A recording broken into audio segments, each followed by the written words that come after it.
நம்முடைய தமிழகத்தினுடைய முதலமைச்சர் ஒரு பெரிய ஒரு பக்க விளம்பரத்தை கொடுத்திருந்தாங்க. கலைஞர் கைவினை திட்டம் அப்படின்னு ஒரு திட்டத்தை அறிமுகப்படுத்தி மத்திய அரசு கொண்டு வந்திருக்கக்கூடிய திட்டத்தை அப்படியே எடுத்து அதில் எந்த மாற்றமும் செய்யாம, குறிப்பாக அதனால் உண்மையாலுமே நம்முடைய கைவினை கலைஞர்களுக்கு ஒரு பிரச்சனை ஏற்படுத்தக்கூடிய ஒரு திட்டமாகத்தான் அதை நம்முடைய முதலமைச்சர் அவர்கள் கொண்டு வந்திருக்கிறார். இது பாரத பிரதமர் நரேந்திர மோடியை கொண்டு வந்திருக்கக்கூடிய விஸ்வகர்மா திட்டத்திற்கு நேர் எதிரான ஒரு திட்டம் மட்டுமல்ல, நிச்சயமாக விஸ்வகர்மா சமுதாயத்திற்கும் கைவினை கலைஞர்கள் எல்லோருக்குமே ஒரு பிரச்சனை ஏற்படுத்தக்கூடிய திட்டமாக தமிழக பாரதிய ஜனதா கட்சி இதை பார்க்குது.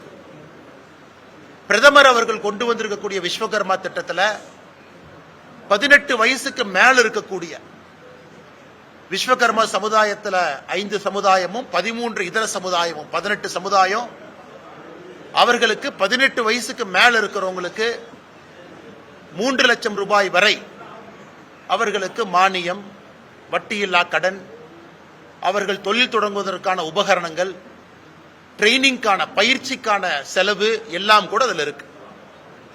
மாநில அரசு கொண்டு வந்திருக்கக்கூடிய திட்டத்தில் 35 வயசுக்கு மேல, மத்திய அரசுடைய திட்டம் 18 வயசுக்கு மேல, மாநில அரசு கொண்டு வந்திருக்கக்கூடிய திட்டம் 35 வயசுக்கு மேல இது உங்களுக்கு செயல்படுத்தப்படும்.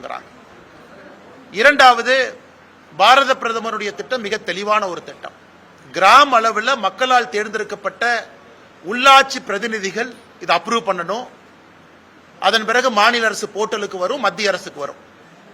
இது மற்றும் ஒரு முறை திமுகவினுடைய கட்சிக்காரங்களுக்கு பணம் கொடுப்பதற்காக கொண்டு வந்திருக்கக்கூடிய ஒரு திட்டம் தான் கலைஞர் கைவினை திட்டம். அதனால் எங்களுடைய வேண்டுகோள், மாநில அரசு உடனடியாக கலைஞர் கைவினை திட்டத்தை கைவிட வேண்டும்.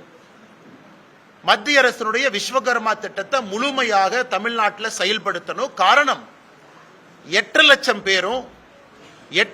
பேரும் இதற்காக ஒரு நம்பிக்கையோடு பதிவு செஞ்சிருக்கிறாங்க. எங்கேயும் போய் பாரதிய ஜனதா கட்சி யாருகிட்டையும் பதிவு செய்யுங்கன்னு கூட கேட்கல, அவங்க பதிவு செஞ்சிருக்கிறாங்க. அதனால் கட் காப்பி பேஸ்ட், இது நம்ம துரைமுருகன் சொன்ன மாதிரி அந்த டி துரைமுருகன் நான் இல்லை அப்படிம்பாங்க. ஒரு ஹைகோர்ட் அபிடவிட்ல மறு வச்சா டி துரைமுருகன், மறு எடுத்துட்டா நம்ம அண்ணன் துரைமுருகன் அப்படிங்கிற மாதிரி மத்திய அரசு திட்டத்திற்கு ஒரு பொட்டு வச்சு மறு வச்சு கண்ணாடியை போட்டு கலைஞர் கைவினை திட்டமாக மாத்திருக்கிறார்.